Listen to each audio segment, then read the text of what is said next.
welcome back to another episode of the Branching Out podcast. Today we got an exciting guest, Sophie Sturgeon. She's one of our landscape architects here at Ground Control, and she's also a pro landscaper, 30 under 30 winner, and a recently announced RHS Young Designer. So really looking forward to this chat. Welcome, Sophie. Thank you for joining us today. Could you just please introduce yourself a bit and tell us, landscape architect, we roughly know what you kind of do, but could you elaborate a bit more for us, please? Of course. Hi. Yeah, nice to be here today. I'm Sophie Sturgeon. I'm a landscape architect at Ground Control. I mainly work on landscape design across the public realm as well as like health and education sectors. A lot of my focus is on creating spaces that are not just functional but genuinely engaging and beneficial for both people and nature. I've been at Ground Control for almost 5 years, coming up in July. And one of the things I enjoy the most about working in my team is the varied mix that we work on in different projects, for different users and everything like that. I would say, what do we do? We take it's hard to explain because we do actually quite a lot. It's a massive variety. So we can work up a lot of concept designs for anything from schools to care homes to large play areas, anything like that. And then we take it through the stages of design, so the technical stage, and also we at Ground Control do a lot of design and build. So we're also involved heavily within that team as well. Yeah, I mean, I did grow up with a landscape designer, but back in the day before computers and all the fancy technology that you guys work with in today, and I think people think about an architect building buildings and all of that, but they then don't think about all that goes into designing and measuring and making sure that the outdoor spaces around these buildings or parks or hospitals, there's a lot equally that goes into that as well, because I mean that's usually open to the public, so there's a lot of factors and things to take into consideration when designing a landscape or even some of the more technical stuff like SUDs. There's a lot more that you have to take into consideration. From just a general public point of view as well. Yes, definitely. I feel like we, as the public, walk around these spaces and have no idea that a landscape architect or a landscape designer has designed this space, even if it is just a simple car park. We have been involved, we get involved from the start, and it is more and more increasingly like important outdoor space for everyone now. So we are more important than I think people realize. I do think there is a massive misconception in terms of landscape design. I think everyone just thinks it's all about aesthetics, but it's really not. It's not just to make it look nice, but we work a lot with like problem solving, and we're always in contact with lots of different kind of sectors, so ecologists, everything like that, civils, and then like we have to think about drainage, like you say, biodiversity, and also how is it going to benefit the people. So it's very technical and strategic, but I don't think people realize how much goes into even the simplest of designs that we probably take for granted on the daily basis.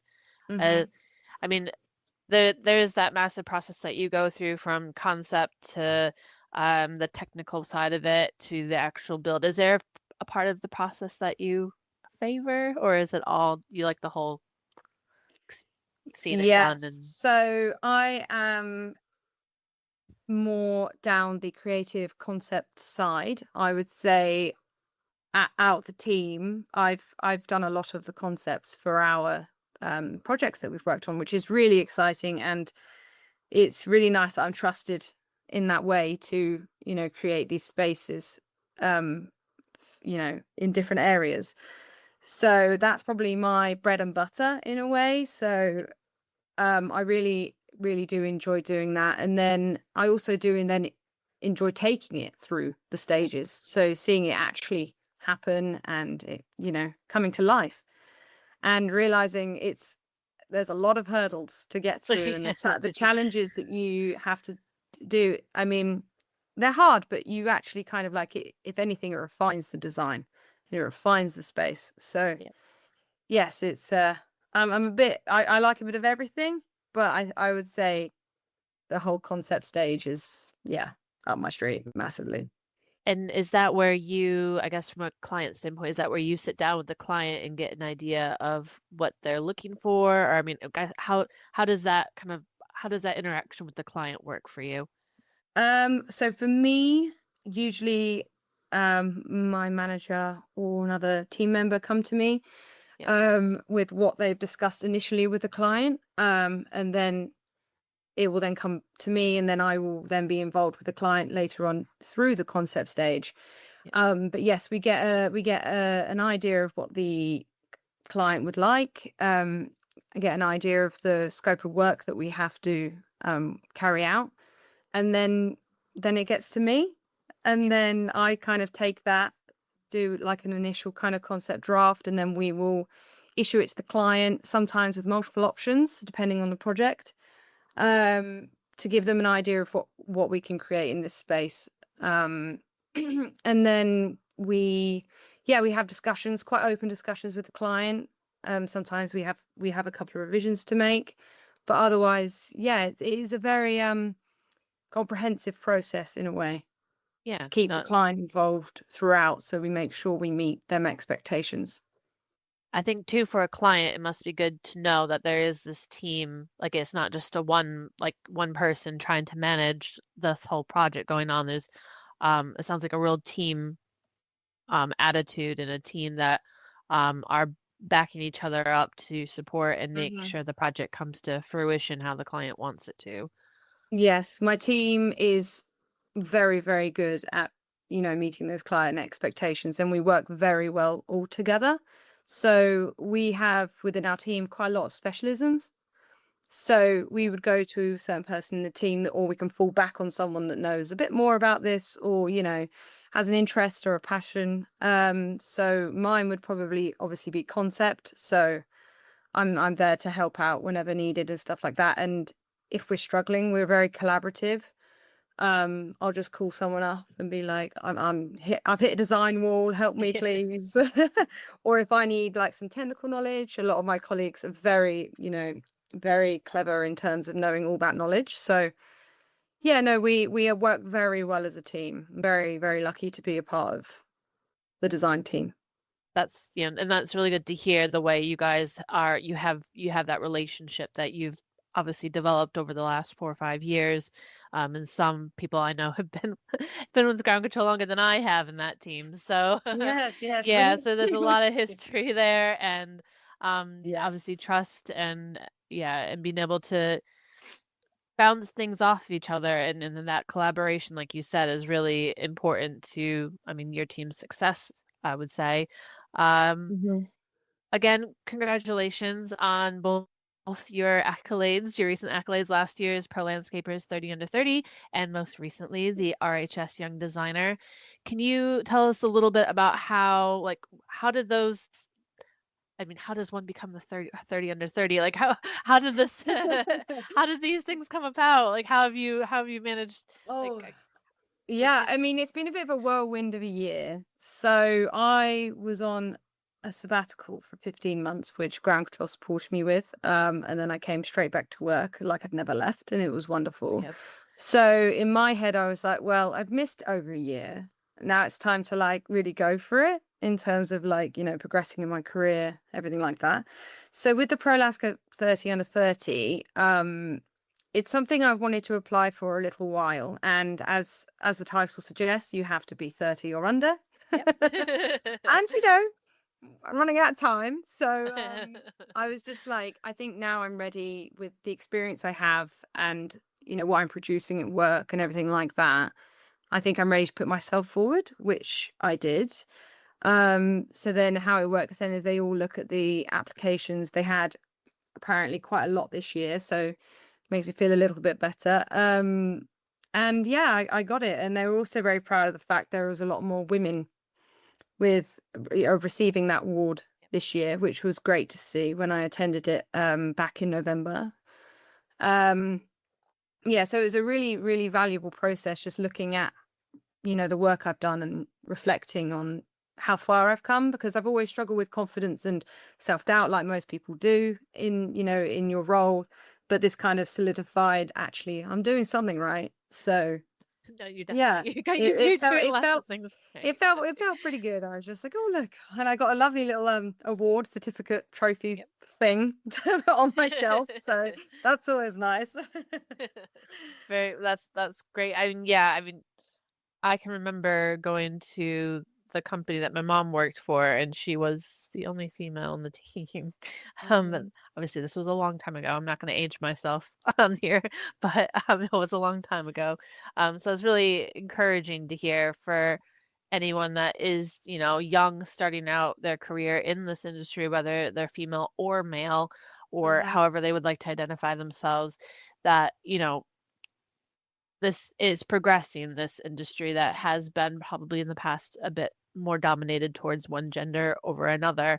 So it's really encouraging to hear that others are, taking that step out and kind of saying, look at the work I'm doing, and getting acknowledged for it at the end of the day. So that's really Yeah, exciting. I think it's probably due to the fact that there are so many avenues that we can go down in this Yeah. industry now. There is so much out there that it has opened a few doors for, like you say, anyone. So it's great to see. It's really cool. So when I started uni, well, quite a while ago now, I thought potentially it was a man's world. Um, so did my mum. But realizing how much it's progressed over the time since then, it's great to see. It is wonderful. And RHS Young Designer Award, obviously this is very new, hot off the Mm. presses when we are talking. The podcast will come out a bit later, but can you talk to us a little bit about what is an RHS Young Designer, and how is Yeah, what's that process been like? of Experience. course. Intense. I'm going to be Yeah. honest. They're very intense to get to this point. So the Royal Horticultural Society, as we probably all know, they do flower shows each year. Yep. And this year they have selected 3 young designers, and it's going to be shown at Badminton in Gloucestershire. This year it's the first time it's ever been at the Badminton Estate, so that's really exciting. And how it works is that I applied for it back in October now with my design, everything like that. And then it went through a series of judging panels to basically, pick which ones are, going to be showing. So that was also very intense. Um, but I was selected for it the start of this year. And I've been holding on to the secret. Well, I'm not going to lie, I did tell a lot of people in person, and that's allowed, but I just wasn't Yeah. allowed to put anything online yet. No. So it's just come out today. So it's all happening now, and it is completely surreal. Being chosen as one of the only 3 young designers Yeah. is incredibly kind of insane, to be honest, to me, but it's very exciting. um it's something that's been on my kind of bucket list for such a long time, and that also has an age limit because it's a young designers category. So I'm coming up to 30. So I was just like, it's now or never. And like I said before, I really am just pushing to see, what I can do, and setting myself goals and challenges. And it has been really hard, but no, it's yeah, it's very, very rewarding in the long run. So yeah, my garden will be on show at Badminton this year in July. So yes, it's actually going to be real. It's gonna be real. It's gonna be It's amazing. gonna be No. real. Yeah. No, and that's, I mean, that just shows like putting your mind to it and putting yourself out there, that, it is worth, whether or not you, I mean, in your case, you have well deserved the accolade and the award. And uh, it's even then, it's just the lesson you've learned from going through these processes and submitting your designs, and obviously you still have July's not quite here yet. In going in getting that build done. I mean, that's priceless, I think, for someone younger in their career, to kind of move you forward. As you said, that's your ultimate goal, is to, move forward in your career and really challenge yourself. So I'm really excited for you, as I'm sure Thank a lot you. of our other colleagues are. Uh, Yes. so is that like your main project that you're working on at the moment, or are you also doing some side Uh, quests as well? well, so that's kind of it has now become a part of Yep, work, but it is more of a extra thing, yep, because I've been doing all of it outside of work so far. yep. It will become, more involved in my time when I'm working. But yeah, no, we're actually working as a design team on some really exciting projects at the moment. Something that I've been very lucky to be involved in. We are currently working on 3 pretty big play areas in the Hackney area in London. I was involved in the concept stage. So that was really cool for me, because that's probably these are probably the biggest designs that I've done in the public realm. And it's really cool because it's a design and build project. So ground control are doing more or Yep. less all the stages. Yeah, So you I'm get going to to see get to everything. be involved in the whole process. And yeah, that's all happening now. And we've also had our first round of public consultation with that. So every stage we go back to the public, ask what they like, what they don't like, everything like that. Um, so that is a very, very exciting one to be involved in. Because I love the Playgrounds idea of are nice. Like they're yeah. they're one of the fun things to do as a landscape architect, I Oh, assume. massively so. I mean, I didn't think I would be doing when I first, joined the industry. I thought it was going to be more, big public realms and all this, or gardens, or something like that, or residential areas, let's say. Yeah, But being involved in play area schemes is very fun, yeah, because I just try and think, well, what would I wanted when I was younger, or the children that are in my life from friends and family. I'm just like, oh, what would they like? And I love like the imagination kind of comes alive a little bit when you do play areas. It's so different. yeah. Um, but yeah, so that's probably one of the biggest ones we're working on at the minute. We're also working on another one that it will hopefully be a flagship public realm scheme, which is looking at transforming away from just a road into pedestrian focused space. Okay. So that will be something that's incredibly dynamic and engaging, which is very exciting, but it's still in its early days. And yeah, I think the ones for me that I find like the most exciting is it's the ones that will have the biggest impact. If that could be, it doesn't have to be a big project, but something that will help people. So I've previously done care homes, which I also really enjoy doing. You've probably seen Booper Church Farm. Yep. That was one of mine, and that was one of the first projects I'd seen actually come to Oh, very life. cool.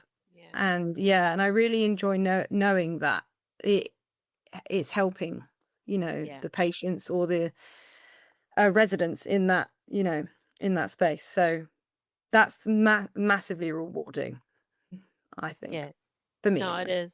Yeah, no, it is. And then and where you have those shared spaces, I mean, I have 2 kids. I've been to my fair share of playgrounds, and I think it's really cool sometimes where some places it is like very much like it's an adult space, but then there's a bit of a play space that's kind of molded into it as well. And it's so like, yeah, no, I think it's great. It's brilliant. And I think, yeah, outdoor space when you are in a care home or a hospital is just so important to be able to step outside and take a breath from what is otherwise a very sterile environment. So, Yes. Yeah, yeah, 100%.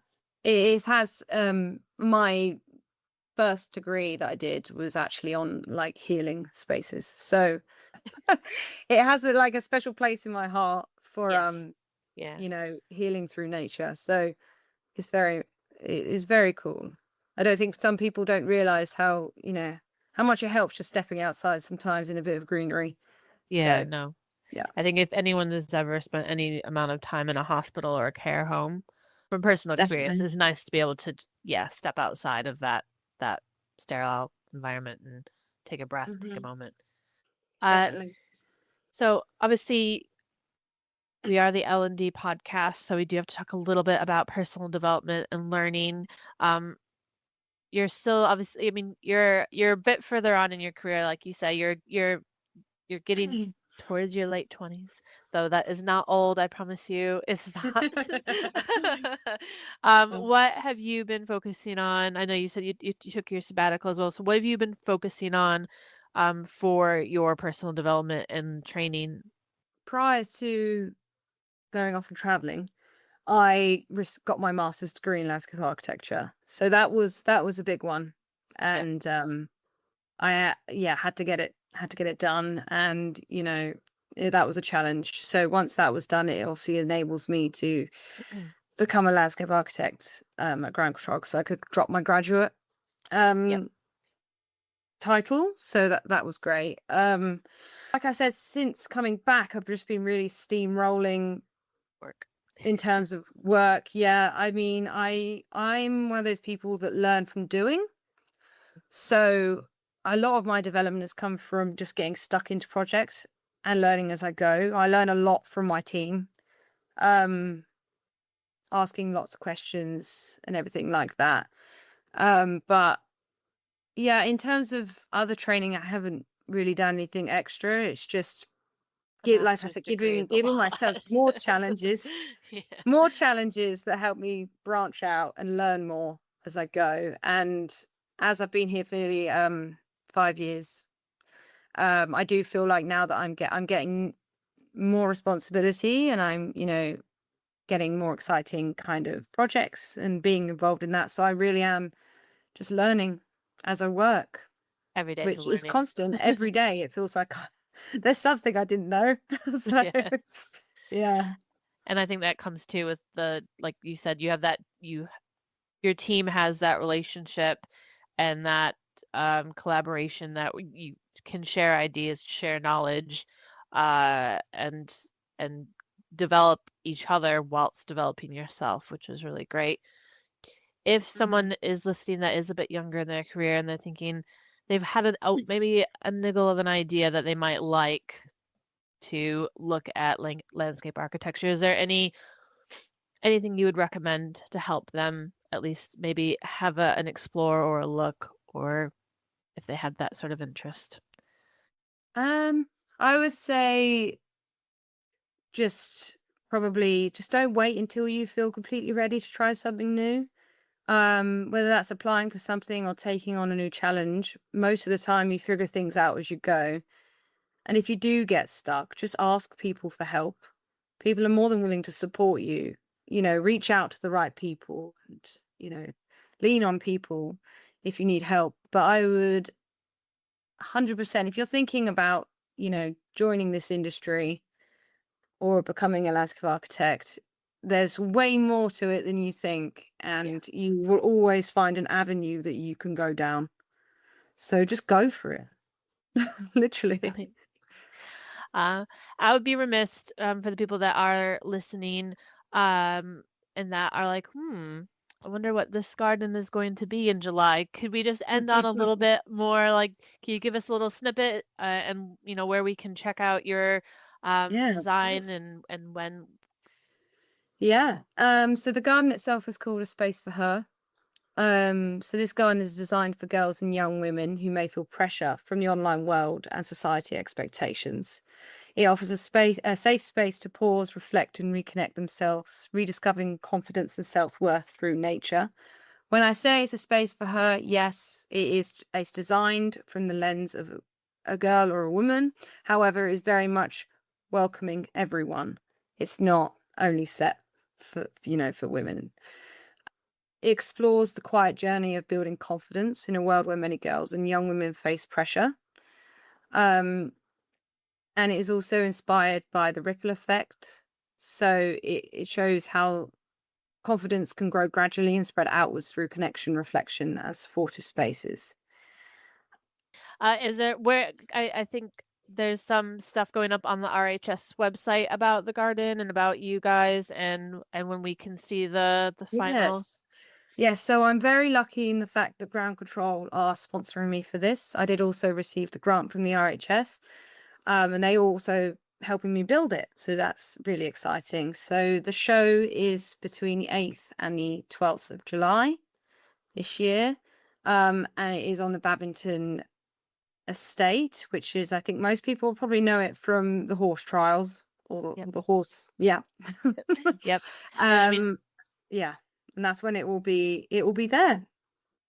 Yeah. yeah. No, I mean, we've got quite a few people that are RHS members in the business, whether or not they obviously work in the landscape design team, and even those people that are in the area and know about it. And the garden shows are a lovely day out, just to get outside and see all the amazing things that people come up with. It's a nice day out. So I will end on that. We look forward to seeing the final product in July. Good luck. And yeah, we'll have Thank to hear you. more from you then. Yes, hope more people come. Come and have a look. Yes, definitely. Thank you. Thank you. And as always, if you would like to get involved with the Branching Out podcast and come on as a guest, please reach out to us in the training team at Ground Control. Until next time, take care.